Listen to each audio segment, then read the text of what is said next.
Du coup, c'est un topo qui s'intitule Décroissance, bifurcation, communisme.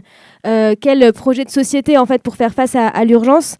Et du coup, je le laisse parler. Et après, on fera un échange de questions. Le topo, il va durer 1 heure environ. Et après, vous pourrez poser vos questions. On aura 1 heure, 1 heure et demie pour poser les questions, quoi. Ouais, merci.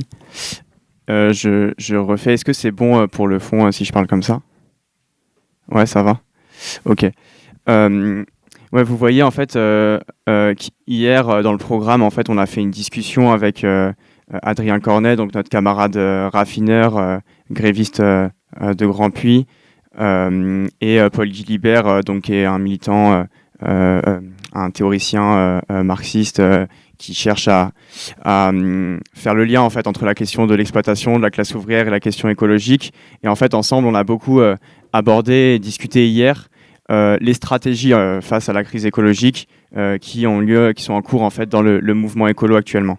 Et nous aujourd'hui, on se disait que pour prolonger cette discussion et compléter y compris, c'était important de discuter des projets de société en positif en fait qui sont aujourd'hui proposés face à la crise écologique. Vous voyez qu'en fait avec cette crise écologique, on est entré dans on pourrait appeler ce qu'on pourrait appeler un nouveau régime environnemental, une zone d'incertitude, de danger, qui est marquée en fait par l'intrusion de virus, de sécheresse, de canicules intenses, de catastrophes, etc. Dans la vie sociale. Et de fait, cette situation, de par son ampleur, son caractère irréversible, la vitesse des changements, les dangers qu'elle cause, elle pose frontalement le besoin d'un changement de société. Et de fait, du coup, les débats qui vont avec la question de changement de société, quel type de société, laquelle est efficace, souhaitable, etc. etc. Et vous voyez qu'en fait, inversement, le débat sur le type de société dont on a besoin aujourd'hui, il n'a jamais été aussi vital à l'aune de la crise écologique. Donc c'est pour ça qu'on a choisi en fait, d'axer le topo là-dessus. Je vais passer directement sur le plan. En fait, le plan de la discussion va être très simple, c'est le titre, quoi.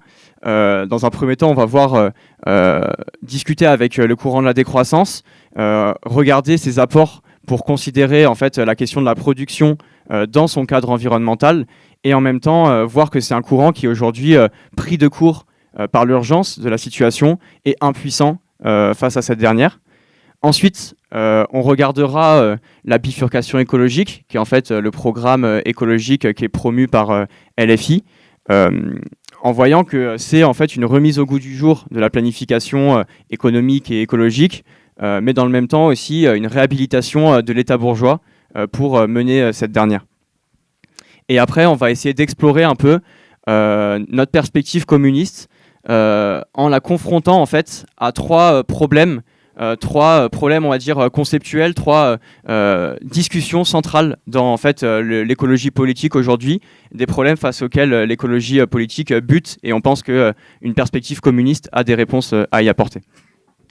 Vous voyez que dans ce plan, malheureusement, il n'y a pas en fait les soulèvements de la terre dans le plan en tant que tel, parce qu'en fait, si le bouquin, hier on l'a discuté, si le bouquin il est intéressant, il y a plein d'éléments à discuter que nous, y compris, on aimerait discuter avec eux dedans.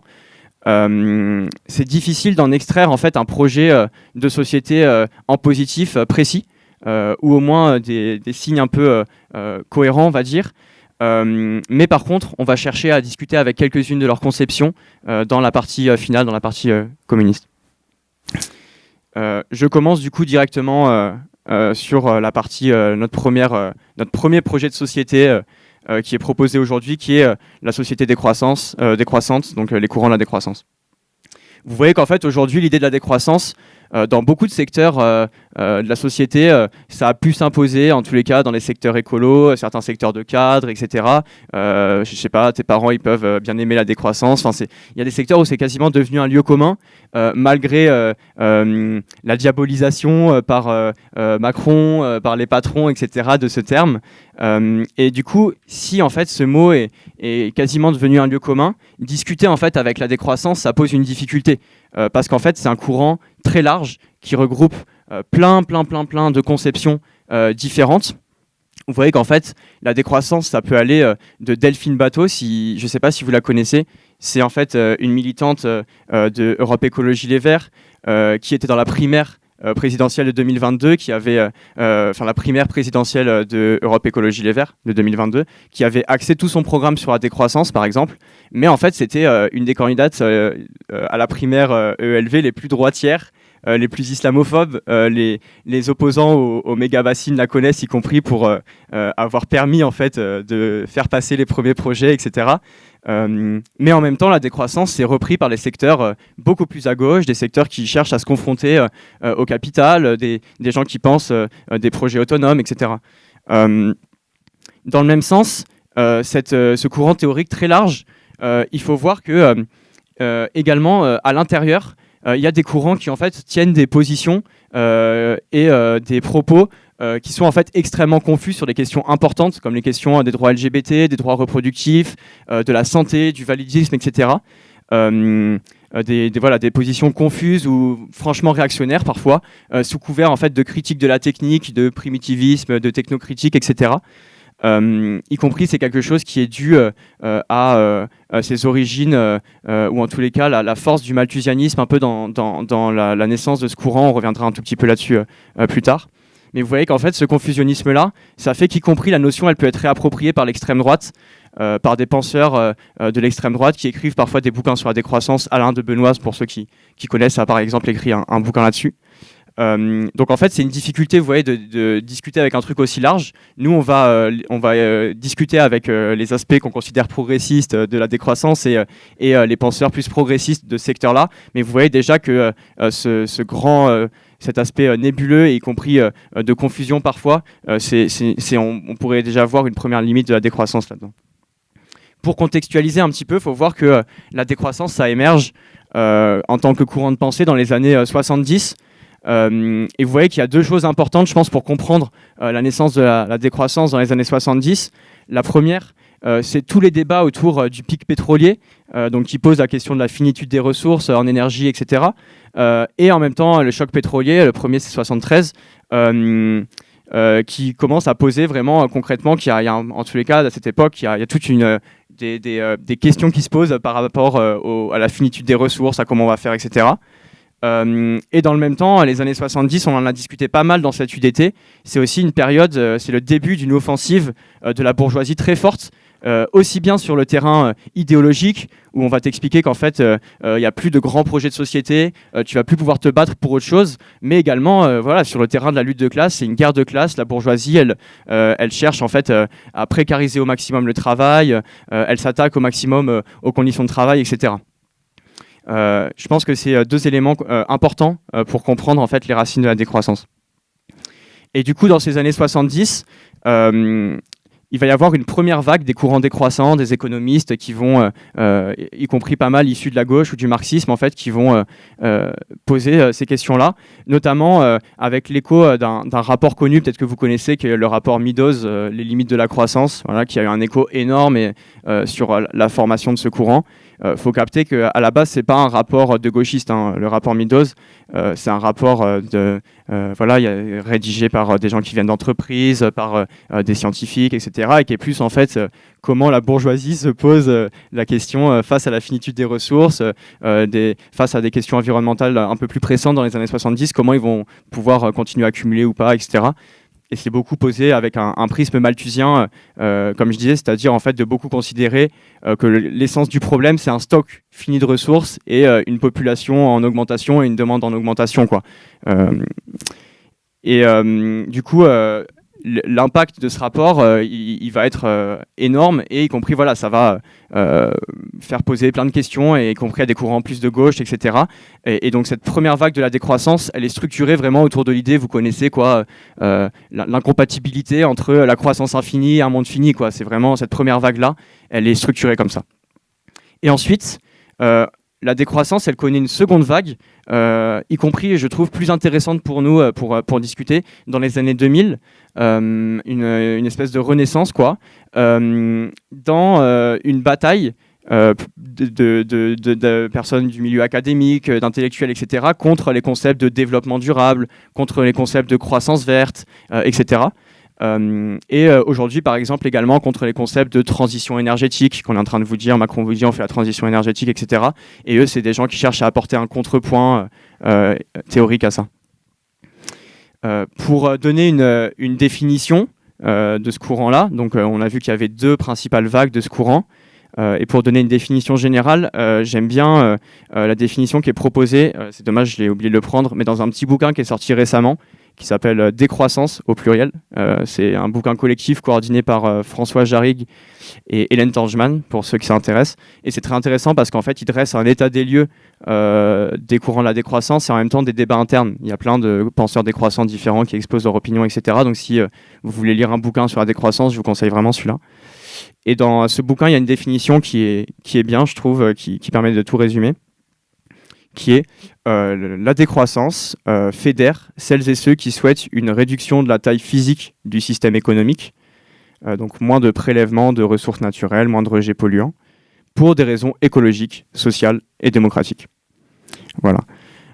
Donc je pense que c'est une définition en fait qui condense bien un double visage de la décroissance, qui est un premier visage qui est une dimension critique, qu'en fait il y a des limites et qu'il faut adapter la production à des limites inévitables, que ce soit sur le terrain environnemental, mais également en fait la décroissance a une critique sociale. Elle explique comment la croissance également crée plus d'inégalités. Il y a une critique sur la question du pillage du Sud global. Il y a une critique sur la question du sens de la vie qui est bafouée par le consumérisme, etc. Donc il y a une dimension critique comme ça. Et le deuxième visage, c'est une dimension qu'on pourrait dire une charge utopique. La décroissance, c'est un courant qui dit que renoncer à l'impératif de la croissance, ça nous permet de proposer en fait de nouvelles manières de vivre. Ça nous permet de changer qualitativement en fait la vie. Je vous cite une phrase d'un livre sur la décroissance qui permet un peu de capter ça. Ils disent « Ce projet de prendre soin des autres dans le cadre de la communauté est incarné par de nouvelles manières de vivre et de produire, telles que les éco-communautés, les coopératives, et peut être soutenu par de nouvelles institutions de gouvernement, telles que le partage du travail, ou le revenu de base et le revenu maximum, etc. » Voilà. J'espère que ça permet un peu de donner un aperçu du courant. On pourra revenir dans la discussion si c'est pas clair. Qu'est-ce qui est intéressant en fait dans ce courant théorique ? Déjà, il y a un élément qui peut-être peut nous paraître évident, mais qui n'était pas forcément à l'époque et qui aujourd'hui est très important, qui est la nécessité d'accorder la production avec un cadre environnemental de plus en plus complexe. Au XXIe siècle, on doit en fait chercher à arriver à exercer un contrôle conscient sur la production pour de fait contenir la crise écologique. Et je pense que les courants de la décroissance dans les pays impérialistes ont raison sur le fait que si tu passes par l'abandon de choses en même temps nuisibles et pas forcément ultra utiles, comme on peut penser à l'élevage intensif, sur le topo communisme, on discutait à un moment en rigolant, mais de les puffs, les cigarettes électroniques jetables, quoi. Bon, peut-être il y a des trucs qui sont pas très utiles que tu produis, quoi, on va dire. Si tu te débarrasses d'un certain nombre de choses inutiles, si tu réorganises l'économie, oui, de fait, dans les puissances impérialistes, comme conséquence, tu peux avoir une réduction de la taille de l'économie, même si nous, on pense que la taille, c'est vraiment un facteur parmi d'autres. Donc je pense que les courants de la décroissance ont raison là-dessus. En revanche, je pense que c'est un courant qui a tendance plutôt à idéaliser dans les pays du Sud certains niveaux d'arriération technique, là où nous, on pense que en fait, la question de la crise écologique, et y compris la question en fait, d'un monde plus juste et tout, ça pose au contraire la question de transfert de technologie, de transfert de richesse, de réparation, etc., pour chercher à harmoniser les conditions de vie de l'humanité. Donc ça, c'est pour un premier aspect, quoi, accorder la production à son cadre environnemental. Et il y a un deuxième aspect qui est intéressant, je pense, surtout avec la seconde vague de la décroissance, qui est qu'aujourd'hui, les penseurs de la décroissance, ils donnent beaucoup d'éléments, ils réfléchissent beaucoup et de manière très concrète pour en fait démonter les différents alibis du capitalisme vert. Donc je disais tout à l'heure, voilà, le développement durable, la croissance verte, etc. Et en fait, c'est des choses sur lesquelles nous on peut beaucoup s'appuyer pour réfléchir en fait l'écologie de manière concrète. Notamment, vous voyez quand on va chercher à montrer que InVivo, qui licencie notre camarade Christian Porta, c'est en fait on va chercher à convaincre le mouvement écolo de lutter avec nous contre InVivo, contre le licenciement de Christian Porta. Bah en fait, on peut s'appuyer sur des gens qui ont écrit sur l'agro-industrie, sur des choses comme ça, etc. Qui ont écrit des choses de fait très intéressantes, quoi. Voilà. Donc c'est un courant, voilà, qui a des choses sur lesquelles je pense on peut s'appuyer, comme je disais, mais je pense qu'aujourd'hui il traverse une profonde crise, ou plutôt plusieurs crises qui sont liées entre elles. Et je vais chercher à en détailler deux principales. La première crise que je vais détailler, c'est la crise de l'urgence. Et la deuxième, c'est la crise d'impuissance.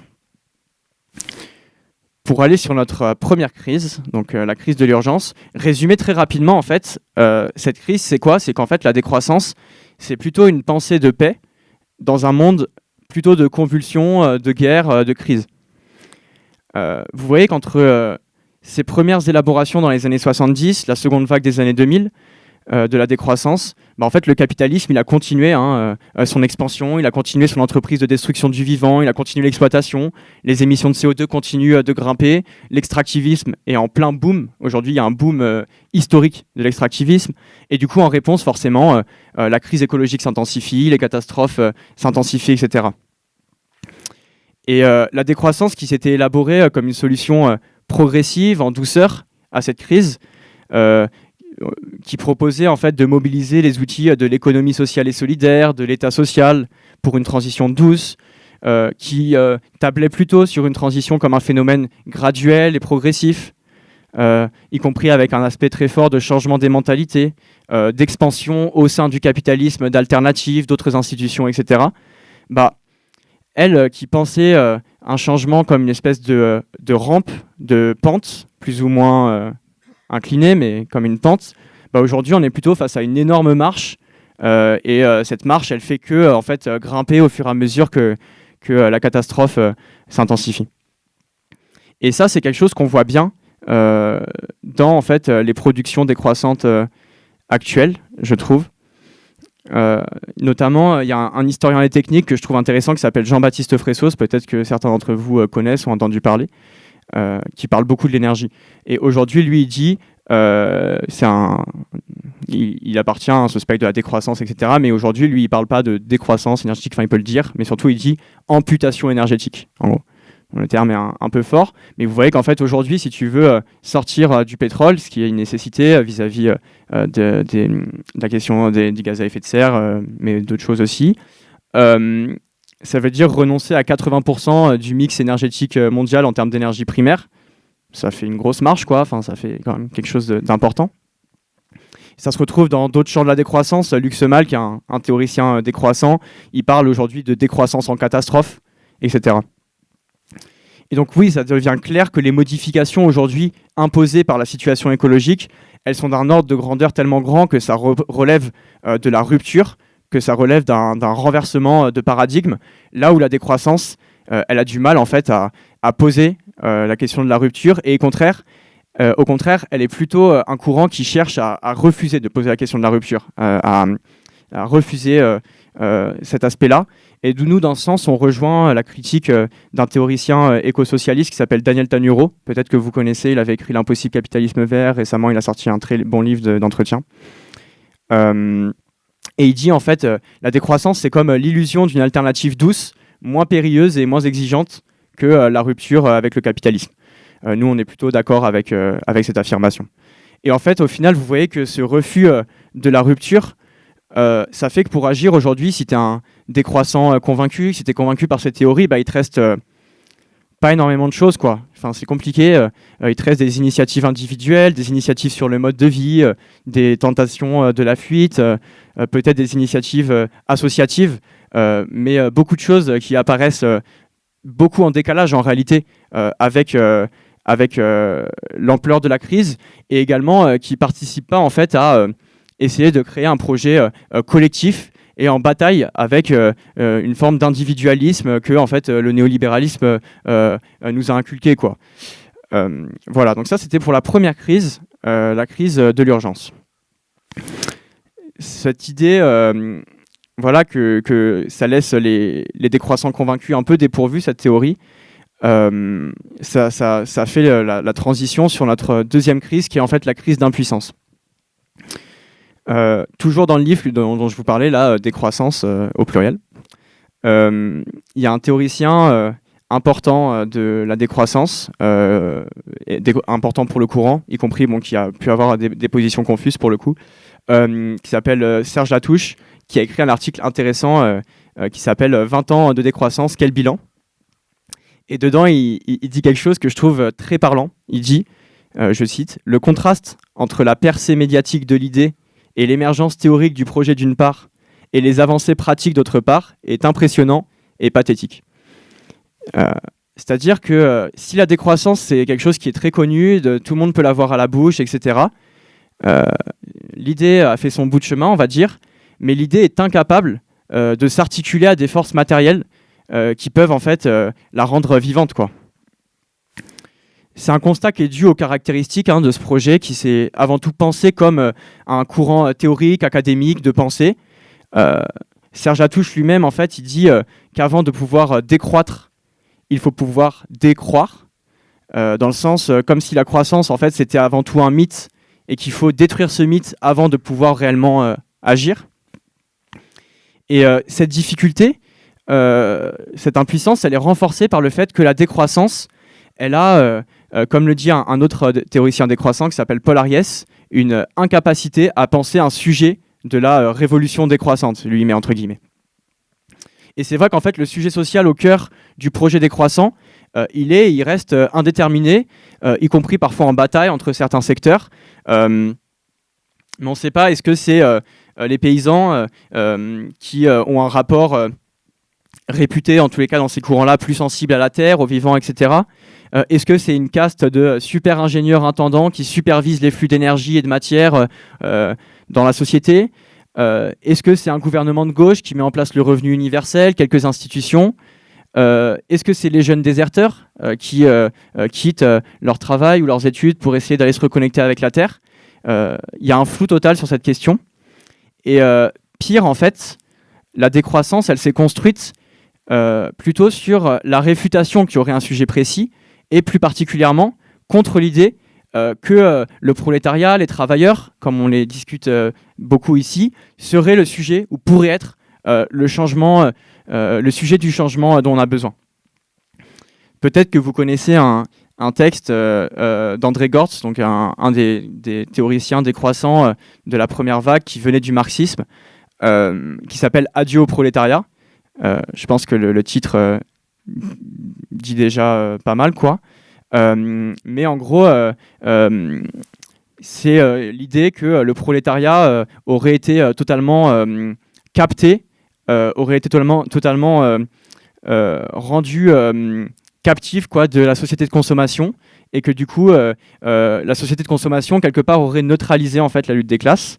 Et vous voyez qu'en fait, ça, dans la décroissance, c'est une idée qui est très forte et qui est en fait une conséquence directe de l'offensive idéologique du néolibéralisme. On disait il n'y a pas d'alternative, on est tous dans la classe moyenne, etc.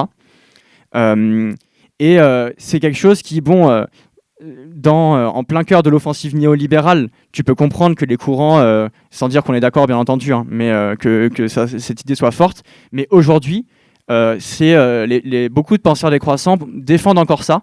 Notamment Agnès Sinaï explique par exemple, parle dans le livre Décroissance au pluriel dont je vous parlais, qui est sorti en 2023, donc c'est très récent, de la dilution du prolétariat dans la société de consommation, de la servitude volontaire organisée par la pression de confort, comme en fait les limites aujourd'hui, etc., pour changer de société. Vous voyez qu'aujourd'hui, cette idée, je pense qu'elle est totalement en décalage avec le réveil ouvrier face auquel, qu'on voit à l'échelle internationale. Nous, on a eu la réforme des retraites, il y a eu les grèves de l'automobile aux États-Unis, qui, y compris, ont commencé à poser des questions écologiques sur ce secteur-là. Il y a eu, y compris, un réveil ouvrier en Chine avec les révoltes ouvrières de Foxconn, etc. Et je pense que cette hypothèse ou ce propos d'un prolétariat totalement rendus captifs et immobiles par la société de consommation et plus que jamais fausses. D'autant en fait que les travailleurs n'ont jamais été aussi nombreux. Depuis l'offensive néolibérale, les travailleurs n'ont jamais été aussi nombreux à l'échelle internationale. Et vous voyez en fait, pour ceux qui étaient là hier avec l'entretien entre Paul Guilibert et Adrien Cornet, que quand tu discutes la question de l'articulation entre les intérêts des travailleurs dans la reprise de l'outil de production et les intérêts écologiques, en fait, l'articulation, elle se fait quasi naturellement, quoi. Enfin, ça paraît limite évident et limite fou qu'on ait pu nous convaincre pendant des décennies de l'inverse. Et je pense qu'aujourd'hui, c'est un problème central que la décroissance reste dans ce paradigme-là. Voilà, je finis là-dessus pour la question de la décroissance et on va passer du coup à notre deuxième modèle de société qui est proposé aujourd'hui, qui est la bifurcation écologique proposée par la France Insoumise. Je regarde l'heure. Donc vous voyez qu'en fait, si ces perspectives et ces pensées décroissantes, elles se heurtent à une crise d'impuissance, elles ont du mal à s'incarner dans la réalité comme un projet matériel, etc. De fait, ça laisse beaucoup le champ de la résolution des questions à d'autres forces politiques et notamment en fait à des forces politiques institutionnelles. Donc à l'image bien entendu de la France Insoumise qui a une capacité et une force dans le fait d'hégémoniser des secteurs de l'extrême gauche mais également des secteurs de l'écologie. Voilà, on a vu récemment notamment Andreas Malm à l'Institut La Boétie défendre à fond en fait le projet de la France Insoumise. Andreas Malm qui est un penseur très connu dans l'écologie radicale. Beaucoup de penseurs écologiques plutôt radicaux ont été cooptés par LFI, etc. Y compris beaucoup de gens dans le mouvement écolo vont voter LFI au moment des élections dans une optique de plus ou moins de moindre mal. Et du coup, pour nous, c'est particulièrement important d'essayer de discuter cette conception de LFI, le programme de LFI, parce qu'on pense qu'il y a un enjeu justement à discuter avec le mouvement écolo d'une certaine manière. Qu'est-ce que c'est aussi de soutenir ce projet-là, quoi. Pour le dire rapidement, le projet de la France Insoumise, c'est de rompre avec, je cite, le productivisme et le consumérisme grâce à la bifurcation écologique. L'idée, c'est de renouer avec un État social fort et planificateur. Et c'est un projet qui s'inspire des perspectives décroissantes pour plusieurs aspects. Même Mélenchon, il peut utiliser le terme parfois, même si c'est absent dans le programme à l'écrit, mais voilà. Mais ils articulent en fait cette question décroissante à un projet de gouvernement de gauche. Dans cette bifurcation écologique, il y a des éléments qui sont intéressants, notamment le fait de renouer avec la centralité de la planification de l'économie, de la planification écologique et de l'économie. Donc en fait de chercher à organiser un contrôle conscient de la production dans le temps, par cycle, etc. Vous voyez, il faut capter que en fait, si la planification elle est très diabolisée par la bourgeoisie comme quelque chose d'intrinsèquement stalinien, bureaucratique, etc. Le capitalisme, c'est en fait un système qui planifie en permanence en interne des entreprises. Airbus remplit son carnet de commandes sur des années, il planifie avec ses sous-traitants, il a une chaîne de sous-traitance immense, donc il est obligé de planifier pour pouvoir gérer la production, etc. Mais cette planification en interne des entreprises ou à l'échelle de secteurs, etc., elle n'est pas à l'échelle de toute la production, de toute l'économie, et du coup, il n'y a pas un contrôle rationnel sur l'intégralité de la production, ce qui crée plutôt, étant donné que tu produis pour le profit, etc., une espèce d'immense chaos sur le terrain de la production, ce qu'on appelle, nous, même les marxistes appellent l'anarchie de la production. Et du coup, l'idée, c'est de rompre avec ça et d'essayer de se coordonner à l'échelle de la société, de la production, pour planifier tout ça de manière rationnelle. Ce qui est une idée qu'on pense intéressante et on trouve que c'est un bon signe, y compris qu'elle revienne sur le devant de la scène, alors que vous voyez, dans l'écologie politique, il y avait beaucoup eu un truc de rejeter l'idée de la production, de rejeter ça pendant des années, mais je ne rentre pas là-dedans. dans un bouquin qui est paru récemment, qui s'appelle Comment bifurquer, Razmik Kecheyan et Cédric Durand, donc, qui sont des intellectuels qui viennent du marxisme, qui sont branchés sur les questions écolo et qui sont membres de l'Institut La Boétie et concepteurs en partie du programme écologique de LFI. Ils développent du coup des éléments qui sont, je trouve, intéressants. En tous les cas, c'est intéressant de remettre sur le devant de la scène cette question-là, notamment comment la planification peut te permettre d'articuler les échelles de la crise écologique, parce qu'en fait, tu as besoin d'une échelle macroscopique, d'avoir un contrôle global en tant que société, de savoir où tu vas, etc. Et en même temps, tu as besoin de articuler à des échelons locaux, parce qu'en fait, à l'échelle locale, tu peux mieux contrôler les rejets, tu comprends mieux l'état de l'environnement, tu comprends mieux l'état de tes besoins, etc. Et eux, ils cherchent à penser la planification et à la remettre au goût du jour avec les enjeux environnementaux, et je trouve que c'est quelque chose de plutôt intéressant. Le deuxième élément, qui est un élément intéressant pour moi, surtout chez Kecheyan et Durand, moins chez LFI, je dirais après, c'est celui d'avoir un rapport à la technique qui est plutôt pragmatique. C'est-à-dire que, de fait, si tu veux faire face à la crise écologique, tu as besoin d'un certain niveau de technique, tu as besoin de certaines choses. Et en même temps, il faut être un peu méfiant, parce que oui, la technique, ça a un impact environnemental, et du coup, il faut aussi avoir un contrôle rationnel de la technique, quoi. Y compris les techniques que tu veux mettre en place face à la crise écologique, il faut penser leur propre impact environnemental, voilà, c'est un peu... Mais eux, ils ont ça, et je trouve que ça rompt avec une espèce de double impasse qu'on peut avoir beaucoup vu dans les questions de l'écologie, qui sont soit d'un côté le technosolutionnisme fou, où tu penses que tu vas tout régler par les technologies qui n'existent pas, ou qui sont, y compris aujourd'hui, plutôt responsables du problème, d'un côté, ou alors un primitivisme, un refus de la technologie, ou un technocritique, mais très sceptique en fait de la question de la technologie. Et je pense que c'est une espèce de miroir entre les deux, quoi, miroir inversé, un peu infernal, dont en fait eux ils proposent de sortir, d'avoir un rapport un peu plus pragmatique, y compris un peu utilitariste, quoi, de se dire bon bah peut-être qu'il va falloir avoir besoin de ça, etc. En revanche, chez LFI, on penche quand même beaucoup plus sur la question du technosolutionnisme. Dans leur programme, ils disent bon, on fait 100% d'énergie renouvelable, ça ira très bien, alors que ça pose quand même d'autres problèmes si tu rationalises pas jusqu'au bout l'économie, etc. Mais chez Durand et Kecheyan, c'est une dimension importante et intéressante qui est peu présente en fait dans les débats de l'écologie, et je trouve que c'est à noter. Je vais, une fois qu'on voit ces apports, je vais passer sur 3 impasses de ces conceptions et de la planification et de la bifurcation telle que le pense la France Insoumise. La première impasse que je vais regarder, c'est en fait la planification sans expropriation. La deuxième, c'est l'impasse d'une planification souverainiste.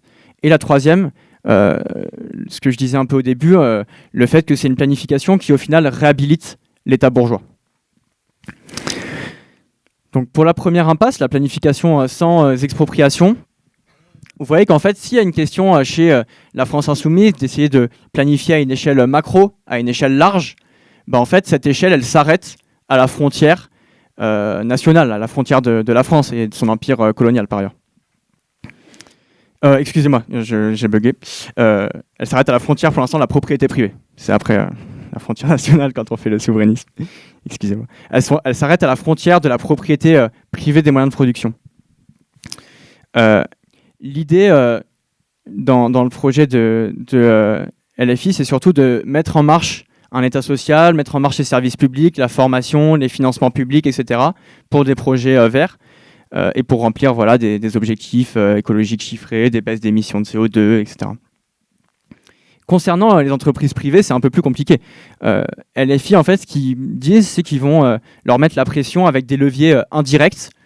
Ils vont leur imposer de faire des bilans de CO2 obligatoires par an. Ils vont moduler un peu les aides et les subventions publiques en fonction de déclarations de responsabilité sociale et environnementale, ce qui veut dire qu'il continue d'y avoir de l'argent magique pour le patronat si tu montres un petit peu patte blanche. Mais vous voyez que c'est uniquement des leviers indirects.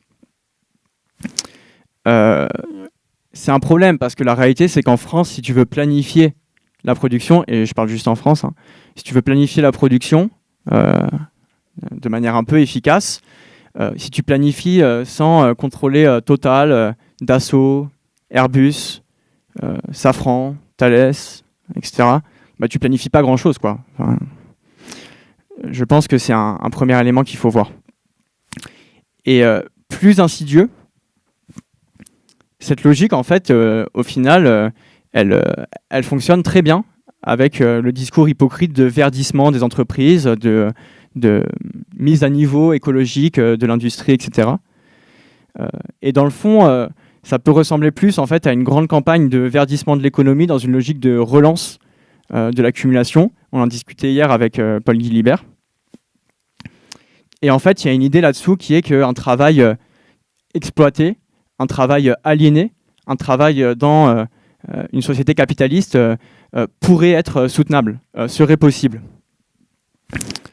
Alors qu'aujourd'hui, on voit plutôt que dans les secteurs de l'industrie qui amorcent des restructurations vertes, non seulement ces restructurations ne sont pas écologiques, je pense que vous connaissez par exemple l'exemple des agrocarburants, qui ont un bilan carbone pire que les carburants conventionnels, qui rentrent en concurrence avec les cultures pour la bouffe, etc.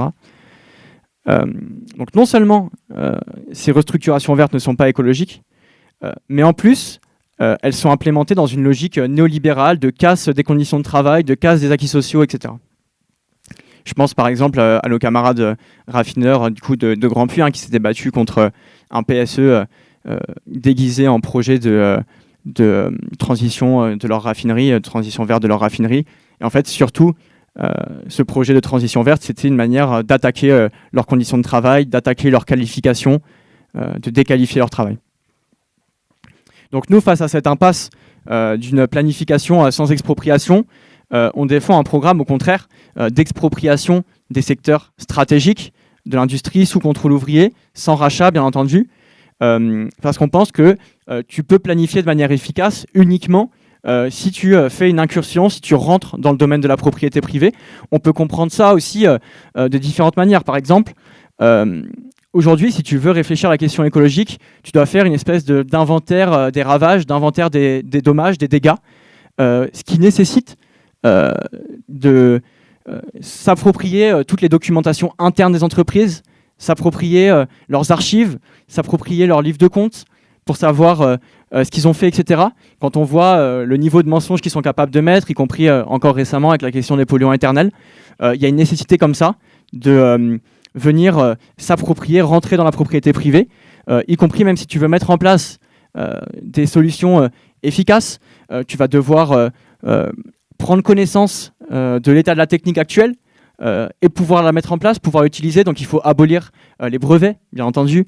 Il faut abolir ce qui est la rétention des articles scientifiques et des informations scientifiques par quelques entreprises. Il faut qu'elles soient en libre accès, que tout le monde puisse y avoir accès et qu'on puisse les utiliser pour le bien commun. Donc vous voyez qu'en fait, aujourd'hui, les seules manières de poser la base d'une planification un tant soit peu efficace, c'est une incursion dans le domaine de la propriété privée des moyens de production.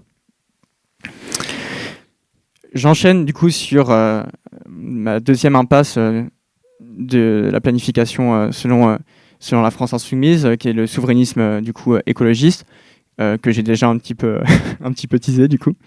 Donc vous voyez qu'en fait, je disais la planification, elle se pense dans un cadre macroscopique, mais ce cadre, il reste enfermé dans les frontières de la France. Donc ça pose cette question beaucoup d'impasses. Hier, avec Paul Guilibert, on a discuté comment c'était quelque chose qui participait d'un paradigme extractiviste, que tu vas en fait verdir en interne, mettre des énergies renouvelables en interne, etc. Mais que du coup, ça nécessite d'aller capter des ressources minières en externe, dans une situation aujourd'hui de boom extractiviste, de pillage impérialiste des ressources minières, etc. Il faut capter aussi que l'industrie minière, c'est quelque chose de particulièrement destructeur, notamment pour la biodiversité. Et pour les personnes qui vivent en fait à proximité des mines. Mais moi je vais détailler plus sur un autre aspect qui est en fait le fait que LFI revendique un protectionnisme écologique. Daniel Tanuro, dont j'ai déjà parlé, il explique donc le théoricien écosocialiste dont j'ai déjà parlé, il explique en parlant du programme de LFI qu'en fait, le protectionnisme écologique, ça repose sur, en dernière instance, une taxe sur le CO2, sur les produits importés, notamment les produits importés du Sud. Et par conséquent, ça revient à imposer aux pays du Sud le prix du carbone déterminé par le Nord sur la base des responsabilités historiques du Nord. Ce qui est en fait continuer une captation économique sur le dos du Sud sous prétexte de transition écologique.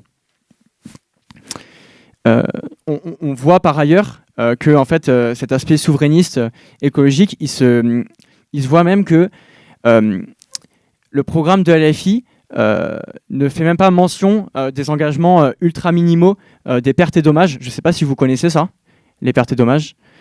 C'est en fait un truc qui a été accepté lors des dernières COP, où en fait des pays du Sud qui étaient les plus touchés par la crise écologique se battaient depuis des années pour essayer d'avoir des fonds de la part des puissances impérialistes les plus responsables quand même de la merde actuelle.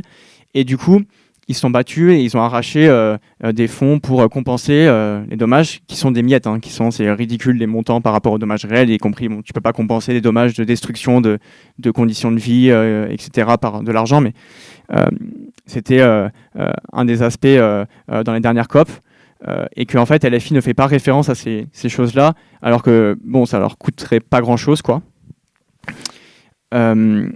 Et vous voyez qu'en fait, pour compenser la contradiction entre le fait de penser un verdissement national, y compris dans une puissance impérialiste, penser un verdissement national alors que la question écologique est une question éminemment internationale, qu'on ne peut régler qu'à l'échelle internationale, LFI, en gros, ils doivent trouver une résolution à cette contradiction, d'une certaine manière, proposer une résolution à cette contradiction.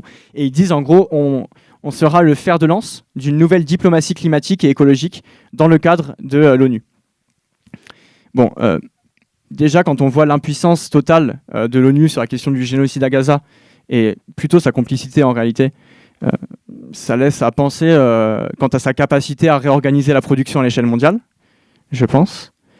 Et également, ça a de quoi interpeller, parce que quand on voit qu'ils ne reprennent pas justement la question des pertes et dommages que je viens de discuter, en fait, ils se placent... la perte et dommages, c'est le programme de l'ONU d'une certaine manière, des COP, etc. En fait, il se place plutôt à la remorque des COP et de l'ONU qu'en tant que fer de lance de cette nouvelle diplomatie climatique. Et du coup, nous, face à cette impasse souverainiste, on pense que c'est essentiel de défendre un programme qui est anti-impérialiste, qui est internationaliste, qui revendique le retrait des troupes françaises à l'international, la fin des opérations coloniales et militaires et policières, comme on a vu avec l'opération Wambushu, qui revendique l'ouverture des frontières. Les camarades, aujourd'hui, l'ouverture des frontières, ça devrait être le premier point de programme de n'importe quel programme écologiste. Je veux dire, il faut lutter contre le fait que la bourgeoisie elle est en train de radicaliser ses frontières, parce qu'elle a conscience que des gens vont devoir quitter, je ne vais pas vous dire les chiffres, etc., mais on pourra revenir dans la discussion, mais des gens en masse vont devoir quitter chez eux parce que ça va devenir tout simplement invivable. Donc le premier point de programme écologiste aujourd'hui, ça devrait être l'ouverture des frontières. La fin du pillage par la dette également. Et également aussi un aspect très important, je pense, essentiel aujourd'hui, de refuser qu'un euro de plus soit versé dans l'armée. Il faut capter aujourd'hui les armées à l'échelle internationale dans leur fonctionnement régulier, c'est-à-dire hors opération. Leur bilan carbone, c'est en gros l'équivalent de l'aviation et du transport maritime combiné. On parle beaucoup de l'avion de Bernard Arnault, on parle un peu moins des tanks, des chars, etc. Et je pense que LFI a aussi sa part de responsabilité là-dedans. Et je pense que cette question d'un programme clairement anti-impérialiste, clairement internationaliste, aujourd'hui c'est un enjeu essentiel, parce que vous voyez qu'en fait avec la crise écologique, ça charrie aussi son lot en fait de tensions interétatiques, de rhétorique xénophobe et raciste pour justement justifier ce renforcement des frontières. Ça charrie son lot de compétition pour l'accès en fait aux matériaux de la transition, etc. Et que face à cette espèce de catalyseur et de radicalisation sur ces questions-là, xénophobes, nationalistes, etc., nous, on a besoin de batailler et de convaincre très largement que nos intérêts, ce n'est pas ceux d'une France même repeinte en verte, mais c'est ceux des exploités et des opprimés de tous les pays qui sont en train de manger la crise écologique. Enfin, dans la dernière impasse, on va discuter de comment, en fait, en dernière instance, c'est une planification et une bifurcation qui cherche à réhabiliter l'État bourgeois. Vous voyez que la planification, la bifurcation de la France insoumise, elle cherche à réhabiliter un État social qui aurait un pouvoir d'intervention un petit peu plus large sur l'économie, qui chercherait à organiser un petit peu plus. Ça ne veut pas dire que cet État, on en contrôlerait le fonctionnement ou qui répondrait à nos intérêts. Vous voyez bien ça avec le fait qu'à LFI, il ne remettait pas en cause, comme on a vu dans notre première impasse, la propriété privée des moyens de production, mais également que quand il parle de la question démocratique, il se contente d'une réforme en surface de cet État de classe, de poser des questions de démocratisation un peu de cet État, mais pas d'aller en profondeur sur la structure de cet État.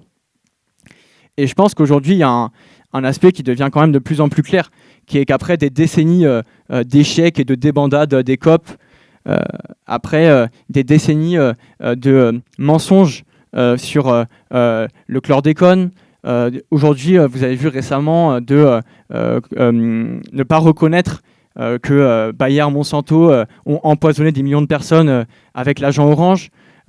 Après des décennies de choses comme ça, de complicité dans les politiques qui détruisent l'environnement. Plus récemment, le retour de la répression extrêmement forte contre le mouvement écolo. Je pense que ça devient de plus en plus clair que c'est suicidaire de se reposer en fait sur cet État, sur la structure de cet État, pour faire face à la crise écolo, et qu'au contraire, c'est une urgence et une priorité de travailler à sa destruction.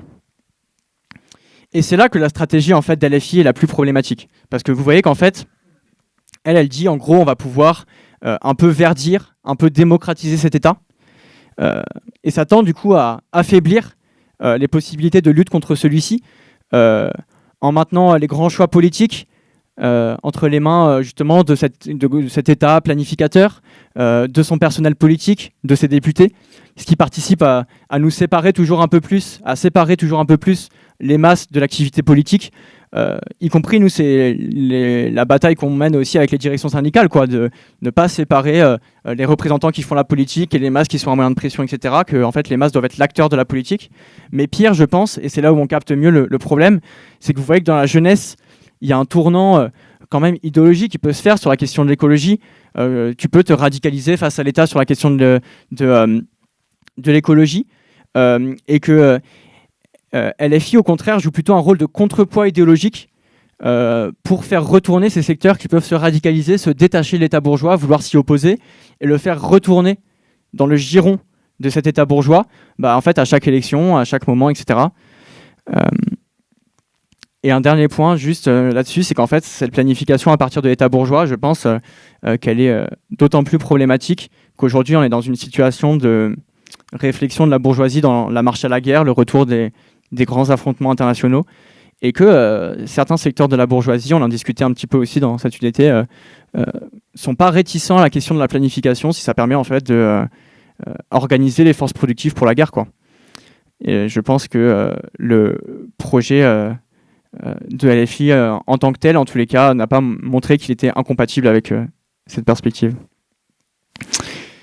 Voilà, pour ces trois impasses de la planification écologique et de la bifurcation écologique.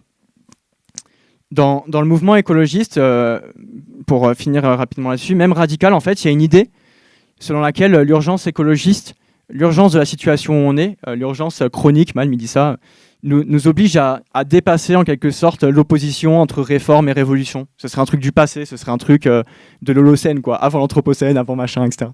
C'est ce que défendent, par exemple, dans leur livre « Les soulèvements de la Terre ».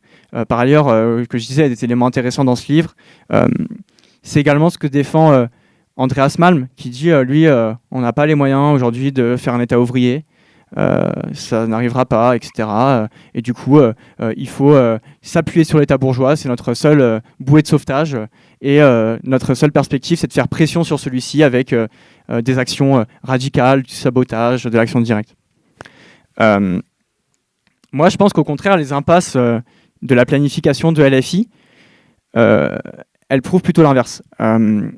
Et pour le dire rapidement, je pense que les gens qui ont fait ce programme, s'il y a autant d'impasses, etc., c'est pas parce que les gens qui ont fait ce programme se sont trompés, qui sont nuls. Je pense que c'est des gens plutôt brillants.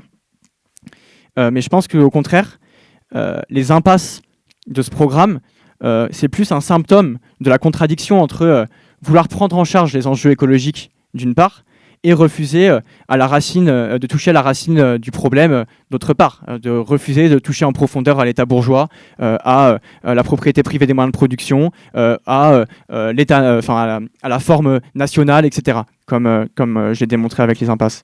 Et moi, je pense qu'aujourd'hui, au contraire, la crise écologique, elle renforce et elle radicalise l'opposition entre la réforme et la révolution.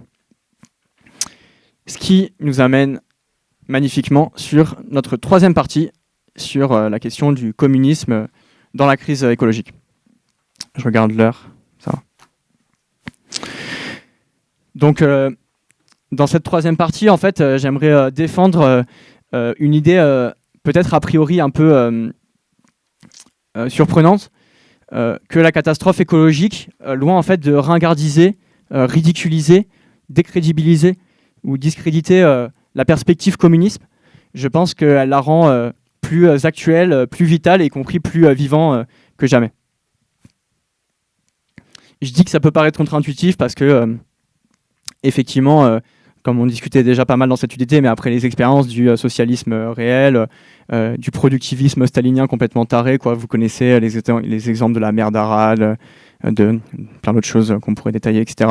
Ça pourrait paraître un peu contre-intuitif, mais je pense que déjà c'est quelque chose qu'on sent en fait au niveau intellectuel, avec beaucoup de propositions ces dernières années qui articulent en fait la question écologique à la perspective communiste ou socialiste. Voilà, on discutait de Paul Guilibert là, mais en fait d'Andreas Malm qui essaye de faire des retours à des formes de léninisme, etc. Vous voyez qu'aujourd'hui, Frédéric Lordon, quand il parle de la question du communisme, il le justifie avant tout en fait par la question de la situation écologique. Il y a tout un tas d'élaborations, je ne détaille pas, mais Kohei Saito qui parle du communisme décroissant, c'est un bouquin qui s'est vendu à 500 000 exemplaires au Japon, pour dire, c'est un peu une folie. Mais voilà. Et en fait, le champ écologique, ces dernières années, en fait, ça semble être le champ théorique dans lequel l'idée du communisme est la plus vivante et la plus de retour. Et y compris, c'est un champ qui redécouvre qu'il y a toute une histoire du mouvement ouvrier écologique, toute une histoire d'un mouvement ouvrier qui s'est battu contre la destruction des endroits où il vivait, contre la destruction de son corps pour une vie saine, non polluée. Et je pense qu'il y a un aspect qui est qu'on peut comprendre, quoi. Pourquoi est-ce que c'est le terrain de l'écologie qui ramène le plus la perspective communiste aujourd'hui, d'un point de vue intellectuel, je dis théorique. C'est que la crise écologique, elle montre quand même assez rapidement que la propriété privée des moyens de production, ça devient en fait une menace réellement existentielle pour la survie de l'humanité. Donc, je vais essayer de défendre l'actualité du communisme dans la crise écologique en fait essayant de partir des problèmes ou deux problèmes que se posent aujourd'hui les courants de l'écologie politique face à la crise, et montrer comment on pense que le communisme peut apporter des éléments de résolution, de réponse. C'est pas magique, il faut les articuler à la réalité, bien entendu, mais qu'il permet de dépasser des impasses, je pense, conceptuelles qu'on a aujourd'hui. Premier problème qu'on abordera, c'est la question qu'on peut appeler héritage, fermeture et reconversion. La deuxième question, c'est la question de la résilience, on pourrait dire, même si effectivement on m'a fait remarquer que le terme est relativement vague. Et la troisième question, on ira plus rapidement sur la question de l'échelle internationale parce qu'on a déjà pas mal discuté de ça. Premier problème, celui de l'héritage, la fermeture et la reconversion. Vous voyez qu'il y a une question qui est relativement basique, quoi, qui est que aujourd'hui, si tu veux faire face à la crise écologique, il faut que tu gères un héritage technique, industriel. Il faut que tu gères en fait tout ce que le capitalisme a construit dans son expansion. On doit se confronter à la question de ce qu'on fait avec cet appareil productif. moi, il y a un test que j'aime bien, un exemple que j'aime bien pour juger un peu de la qualité d'un projet de société alternatif face à la crise écologique. C'est le test des bombes carbone. Je ne sais pas si vous connaissez ce terme, bombe carbone. Mais en gros, c'est une équipe de scientifiques qui avait recensé 422 sites d'extraction, d'exploitation d'énergie fossile à l'échelle mondiale. Et si vous voulez, ces 422 sites, ça regroupe, c'est une petite dizaine d'entreprises et d'entreprises d'État qui gèrent ces 422 sites. À eux seuls, ils vont envoyer dans l'atmosphère l'équivalent de 2 fois plus de CO2 que ce qu'il faudrait pour rester sous les 1,5 degrés. Dans les prochaines années, ils vont faire ça. Ça veut dire que si ton projet politique, si ta stratégie politique, si ton projet de société, je mélange un peu tout, mais si tu ne réfléchis pas concrètement et si tu n'as pas une solution pour couper, atteindre ces sites-là, ton projet, tu peux le mettre à la poubelle, quoi. Enfin, tu vas pas aller très loin. Tu acceptes qu'on plonge dans le chaos climatique, quoi. Or, en fait, voilà, ce qu'on voit, c'est que la plupart des projets, ils échouent sur ce test-là. Vous voyez bien que du côté de LFI, les géants du pétrole, ils vont pas fermer leur poule aux œufs d'or si on leur demande un bilan carbone ou si on leur prive de quelques aides publiques. Ça représente des milliers de milliards encore sous terre pour eux, qui vont plutôt les extraire et refuser quelques petites aides publiques. Y compris quand tu vois l'interaction entre les géants du pétrole comme Total et l'État français, la pression et la privation d'aides publiques risque pas d'être très forte. Et pareil, dans les perspectives qui sont proposées actuellement, je pense que c'est peu réaliste de fonder nos espoirs sur le fait que des groupes militants aillent en fait, de l'extérieur saboter, démanteler l'intégralité de ces infrastructures. Ça me paraît peu réaliste. Et du coup, comment est-ce que nous, on peut réfléchir ça ? Dans toujours le bouquin de décroissance au pluriel, que je vous conseille une fois de plus, le théoricien Pierre Tesset, décroissant, il explique, il y a une citation que j'aime bien, il dit « Mieux vaut ne pas se bercer d'illusions. Nous n'allons pas gérer un système nucléaire en assemblée générale d'éco-citoyens, ni des métropoles démesurées sous perfusion de flux de transport, d'énergie, de marchandises, en comité de quartier. » Et en fait, j'aime bien cette citation parce que je pense que dedans, il a en même temps tort et raison. C'est-à-dire que d'une manière, il a raison. Des alternatives comme les éco-villages, une auto-organisation uniquement citoyenne ou citoyenniste, ça ne va pas être à la hauteur de la situation. Mais dans l'autre sens, je pense qu'il en vient du coup, avec la question de renoncer au sujet révolutionnaire, comme on disait au début, à sous-estimer le pouvoir de l'auto-organisation. Je pense que dans la situation aujourd'hui, la question de l'auto-organisation, ça nous semble être en fait le meilleur espoir, à condition bien entendu qu'elle s'empare de la classe ouvrière. Pourquoi est-ce que c'est aussi intéressant l'auto-organisation qui s'empare de la classe ouvrière ? Parce que vous voyez qu'en fait la classe ouvrière, elle est placée au cœur des machines qui sont en train en fait de ravager le monde. Et qu'en fait, au cœur de ces machines, elle est exploitée par ces machines, y compris son corps est détruit au travail de différentes manières par ces machines. Et que être placé au centre de ces machines, ça te confère non seulement un pouvoir et un rapport de force pour affronter ces questions, mais également une compréhension technique avancée, quasi organique. En fait, tu as une compréhension, si tu bosses sur une raffinerie, tu as une compréhension que tu n'auras jamais en lisant un plan ou en regardant des normes, quoi. Et nous, on pense qu'en tant que classe qui est au centre de ce processus de production qui, sous le capitalisme, est exploité, si elle s'empare des moyens de production, si elle commence à pouvoir les contrôler démocratiquement, elle va avoir en fait tout intérêt à les reconvertir, les modifier vers la réponse aux besoins de la population, du contrôle de la pollution, etc. Moi, je trouve que c'est très efficace de penser cette convergence d'intérêts avec la question de la santé au travail. Également le fait qu'en tant que travailleur, on est souvent riverain du lieu où on travaille, etc. Donc pour les rejets, on a tout intérêt à ce qu'il y ait peu de rejets, etc. Ou on est riverain en tous les cas de d'autres lieux de travail, d'autres usines, d'autres sites. Également, reprendre le contrôle de la production, reprendre le contrôle ouvrier des usines, etc. L'idée, c'est pas que tu vas juste fermer un robinet qui fuit ou changer le filtre de la cheminée, même si ça peut en faire partie, mais qu'en fait, ça te permet d'avoir un levier puissant pour redéterminer, redéfinir collectivement, démocratiquement les besoins, mettre en place ce qu'on discutait avec la question de la planification dans la partie précédente.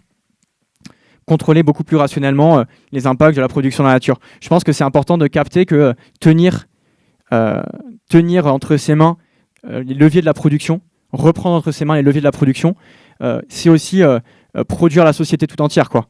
On discutait souvent de l'exemple, par exemple, des voitures.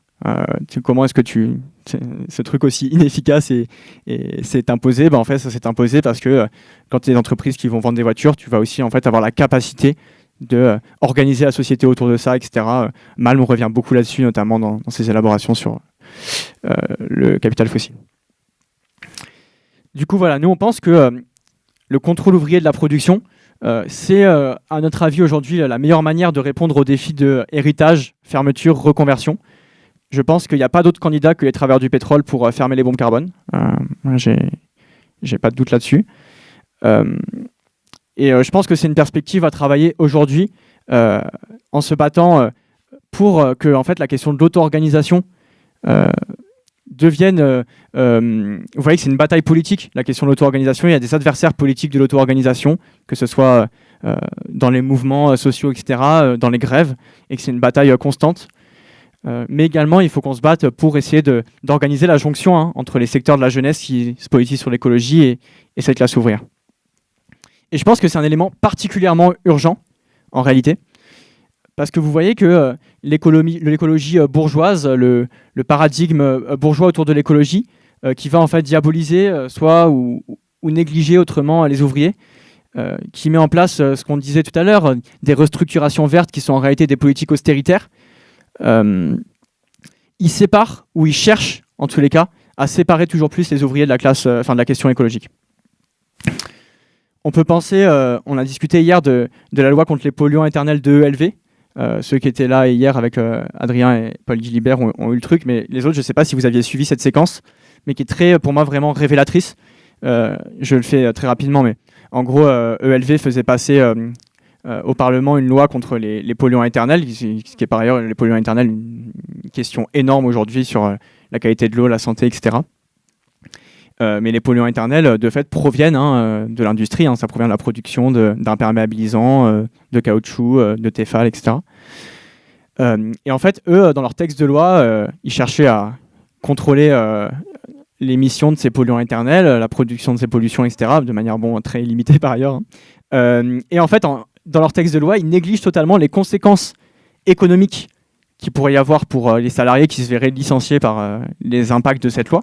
Mais en même temps, ils négligent aussi la santé des ouvriers, la protection de leur santé, la reconnaissance du fait qu'ils ont été empoisonnés consciemment par leur patron pendant des décennies, etc. Qu'ils ont droit à des réparations, je veux dire, c'est quand même le minimum. Ils négligent totalement cet aspect-là, c'est passé sous le tapis. Et du coup, qu'est-ce que ça permet? Ça permet aux patrons des boîtes qui produisent les polluants éternels, qui empoisonnent le monde, mais aussi surtout en première ligne les travailleurs, d'organiser leurs travailleurs, de convaincre leurs travailleurs que la loi, elle est contre eux. Du coup, de poser un jour de congé, payé par le patron, d'affréter des bus, de faire rentrer les travailleurs avec l'aide des syndicats pro-patronaux dans les bus et de les faire manifester contre les polluants éternels. Contre la loi d'interdiction des polluants éternels. Et je pense que ça, c'est un symptôme et un signe que vous voyez qu'il y a une dynamique et un travail conscient de séparation entre les ouvriers et la question de l'écologie, et que plus je pense que la situation va s'empirer, y compris d'un point de vue social, les offensives néolibérales, etc., vont s'empirer, plus je pense que cette division va être prononcée, ou en tous les cas que les classes dirigeantes vont chercher à l'amplifier, et que c'est un enjeu central et une urgence aujourd'hui. Et nous, vous voyez qu'à l'échelle de quelques démonstrations, avec notre capacité, les capacités de notre organisation, mais on cherche à montrer que ça c'est possible. C'est ce qu'on cherche à faire quand en fait, à Grand Puy, Adri, il va élaborer un plan avec ses camarades grévistes. Ils vont chercher à élaborer un plan alternatif au projet de Total, en collaboration justement avec des organisations écologistes qui vont leur dire venez sur le piquet, on discute, on voit de comment on peut lutter contre Total ensemble et proposer en fait une reconversion ensemble avec les écolos et pas avec Total. Y compris voilà ce qu'on essaie de faire quand en fait Christian il se fait réprimer par son patron, nous d'essayer d'aller chercher les secteurs de l'écologie, de leur expliquer pourquoi est-ce qu'ils ont intérêt à se battre pour préserver et combattre contre la répression syndicale, préserver les droits syndicaux, qu'en fait, des syndicalistes combatifs dans une boîte, c'est aussi le meilleur espoir face aux géants de l'agrobusiness, de la destruction de l'environnement, etc. Voilà, c'est pour expliquer comment nous, on cherche aussi à penser ça à l'échelle de démonstration. Et je finis ce premier problème, la confrontation du communisme à un problème, par une petite note, un élément intéressant qui est que je trouve que dans leur livre, du coup, Les soulèvements de la Terre, s'ils n'ont pas le paradigme qu'on défend là, bien entendu, ils ont quand même quelque chose de réfléchir un peu plus la question de la classe ouvrière, qu'on va peut-être avoir besoin d'elle pour les questions écologiques, ce qui me semble être un bon signe, et qu'en tous les cas, nous, on pense que ça serait intéressant de discuter ça ensemble pour arriver à approfondir ces réflexions sur la question de l'héritage, la fermeture, la reconversion des outils de production. Je passe au deuxième problème, celui du coup de la résilience ou d'une société résiliente, avec effectivement un peu le flou de ce terme, mais je vais essayer d'expliciter. Pour partir d'un truc un peu évident, vous voyez qu'en fait, avec le Covid-19, on a capté que le siècle qui s'ouvre, la période qui s'ouvre, elle va nécessiter qu'on bâtisse une société qui est beaucoup plus capable d'absorber des chocs, de faire face à des chocs très importants, comme bien entendu du coup les virus, mais aussi les catastrophes écologiques. On peut penser à des baisses de rendement, des canicules beaucoup plus fortes, des choses qui frappent fort, et comment ta société elle est capable de se préserver face à ces dangers. Si vous voulez, le problème de qu'on discutait précédemment, c'était le problème de comment tu essayes de contenir la crise. Là, c'est le problème de comment est-ce que tu essayes de résister face à ces impacts qui sont déjà là, cette nouvelle situation de danger dans laquelle on est rentré. D'un côté, vous voyez qu'il y en a qui répondent à ce problème en se reposant sur l'État bourgeois, comme LFI, en cherchant en fait à étendre ses prérogatives.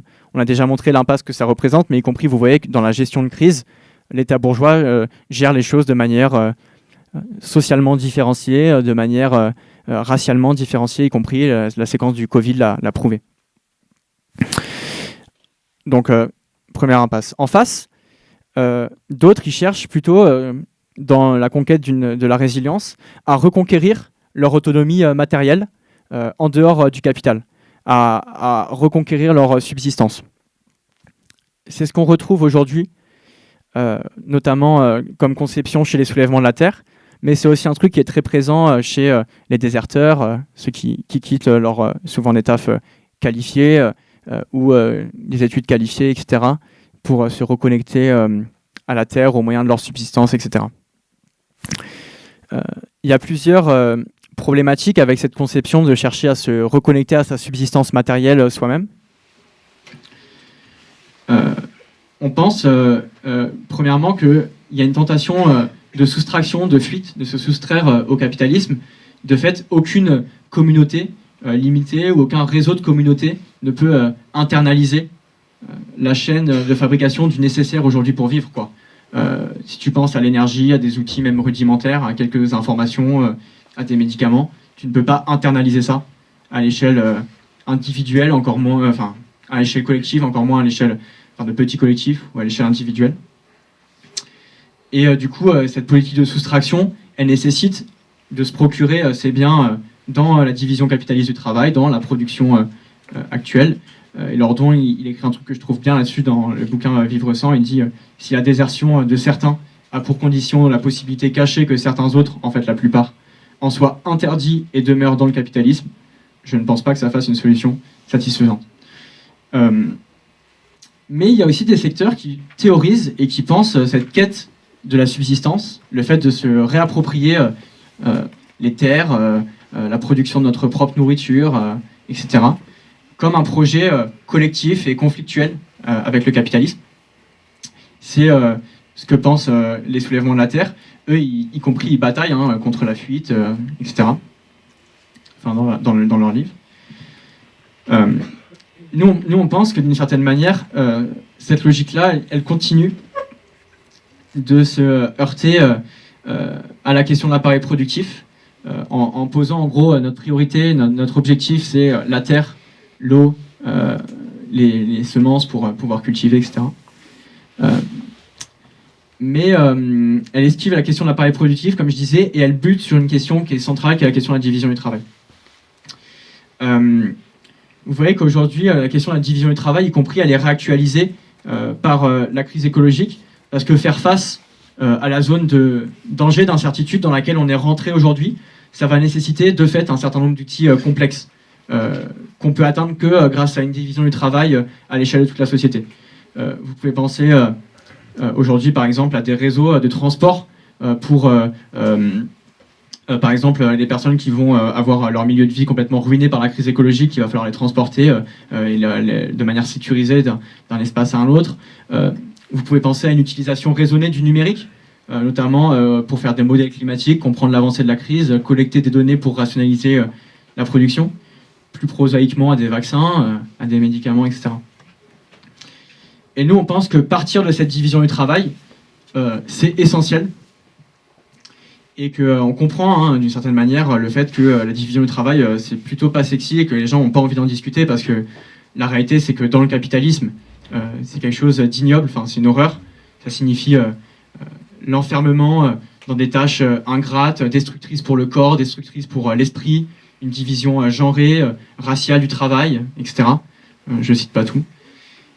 Mais on pense qu'en fait, avec l'abolition de la propriété privée, avec le fait de reprendre la main sur l'outil productif, de le contrôler collectivement, démocratiquement, cette division, elle pourrait commencer à signifier tout autre chose. On pourrait extraire les tâches de la reproduction de la sphère privée, les socialiser, les prendre en charge en commun, partager les tâches pénibles, peu qualifiées, entre tous, et du coup, pareil, partager les trucs plus valorisants, plus intéressants, etc. Ça nous permettrait, comme on discutait déjà, de rationaliser la production en fonction des besoins, de l'environnement, de limiter le temps de travail socialement nécessaire, etc. Et nous, on pense que cette division du travail, accordée avec les limites et les risques, les dangers, l'écologie auxquels on fait face aujourd'hui, ça pourrait être la base en fait d'une nouvelle résilience de l'humanité, d'une nouvelle forme de solidarité, qui en fait est tout l'inverse de l'illusion de la reconquête de son autonomie matérielle personnelle, qui est plutôt celle de reconnaître notre dépendance aux autres pour notre existence et notre épanouissement, et en retour de capter que nous on travaille aussi à l'existence et à l'épanouissement de tous. Je ne sais pas si c'est clair pour cette question de la division du travail ou pas, mais voilà. Troisième problème, je vais plus rapidement parce qu'on a déjà discuté pas mal, mais vous voyez qu'en fait, même si c'est essentiel, un problème international se résout à l'échelle internationale, de fait. La difficulté, vous voyez que c'est compliqué de se fier à l'ONU, on a déjà discuté.